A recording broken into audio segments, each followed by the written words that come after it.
आज बायो से most important objective उठाया हूँ।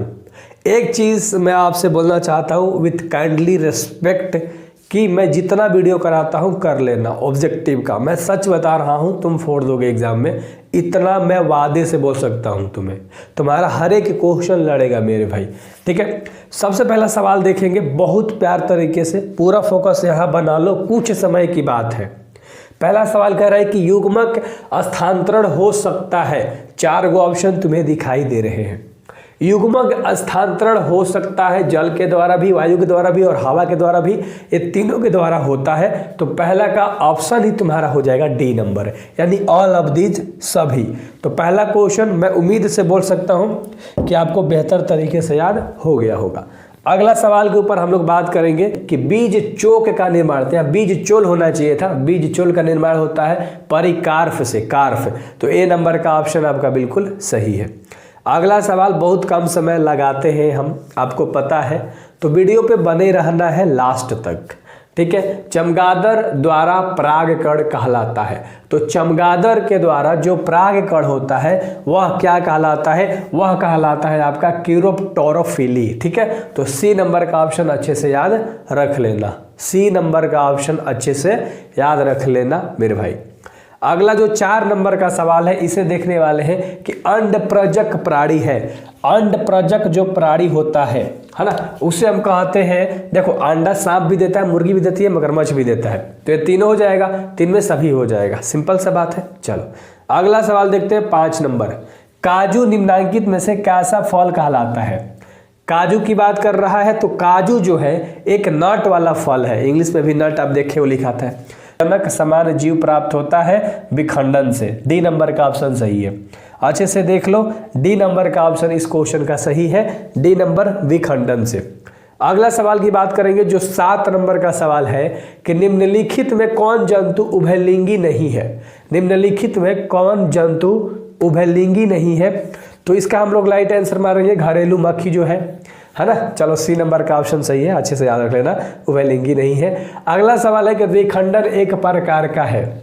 द्विखंडन एक प्रकार का क्या कहलाता है लाडलो? ये अलैंगिक जनन कहलाता है। बी नंबर का ऑप्शन बिल्कुल राइट होगा, ठीक है। 9 नंबर का आम के फल में खाने वाला भाग।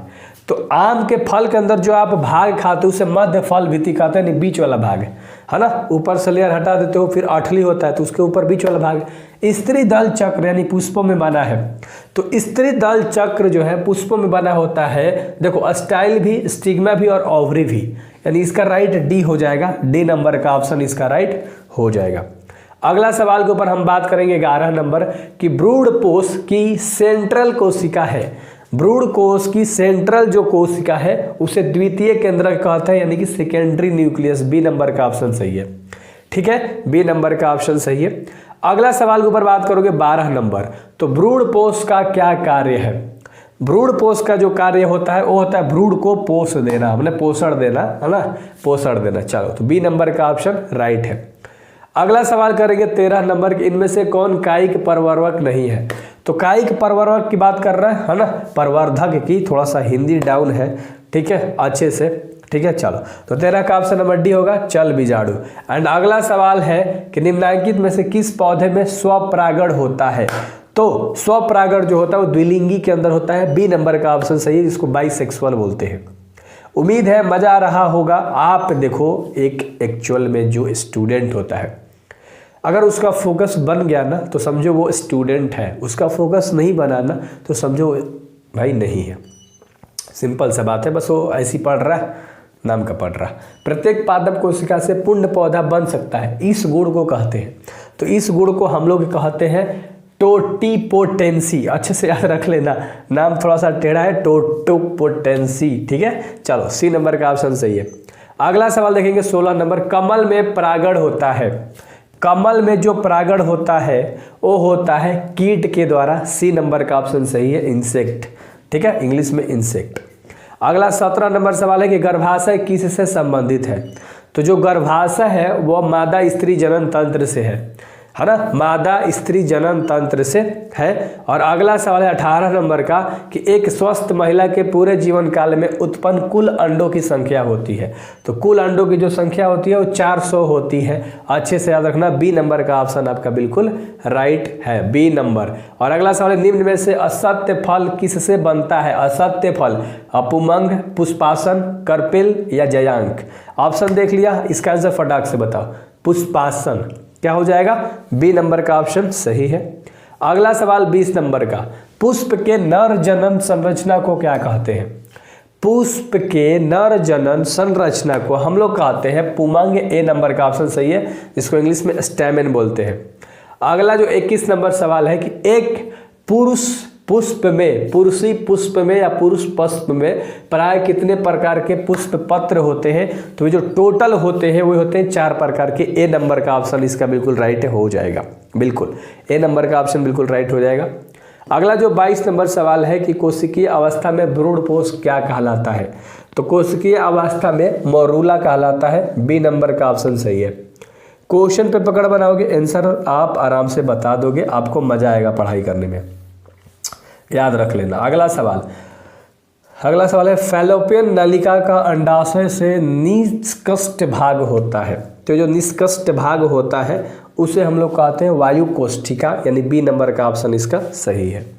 अगला 24 नंबर सवाल करेंगे कि जनसंख्या अधिक होने से क्या होता है? 24 नंबर का सवाल है। और आपको पता है कि जनसंख्या जब अधिक हो जाएगा तो ज़मीन की कमी होगी, आय में कमी होगी और खनिज पदार्थ में भी कमी होगी, सब चीज़ कम होगा धीरे धीरे। तो इनमें से सब ऑप्शन सही है। कितना जनसंख्या बढ़ाओगे, ज़मीन तो कम होगा ना, है, सब जगह घर ही बनेगा, इंसान गाड़ी लगाएगा, समझ रहे हो? तो भाई खेती कहाँ होगा?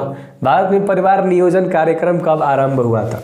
तो भारत में परिवार नियोजन कार्यक्रम 1951 में, है ना, अच्छे से याद रख लेना।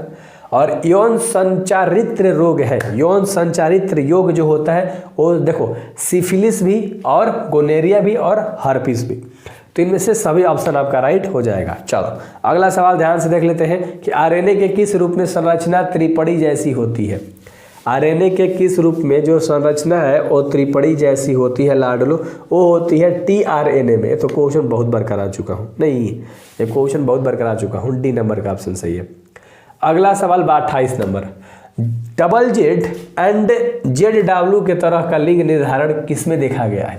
तो ये जो तुम्हें दिखाई दे रहा है क्वेश्चन बहुत इंपॉर्टेंट है, शायद आपको नया क्वेश्चन दिखा होगा, ये मोर में होता है। सी नंबर का ऑप्शन सही है, पीकॉक।